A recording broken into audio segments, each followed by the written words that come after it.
Hello everyone, welcome to my channel poetry girl খুশি। আমি খুশি ভগত আজকে একটা ভালো বোঝাবুঝির গল্প বোঝাতে যাচ্ছি।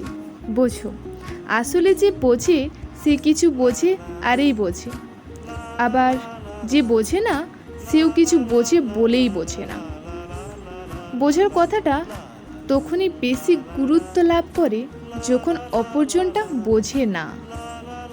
বিষয়টা পরিষ্কার হলো না? তো বিষয়টা আরও ভালোভাবে পরিষ্কার করে বলছি।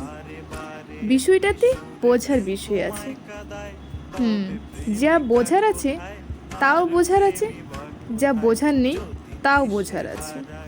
বুঝতে পারলে বোঝার কিছু আছে, আর না বুঝতে পারলেও বোঝার কিছু আছে। যে বোঝে তার বোঝার আছে, আর যে বোঝে না তারও বোঝার আছে। বুঝতে পারলে তো?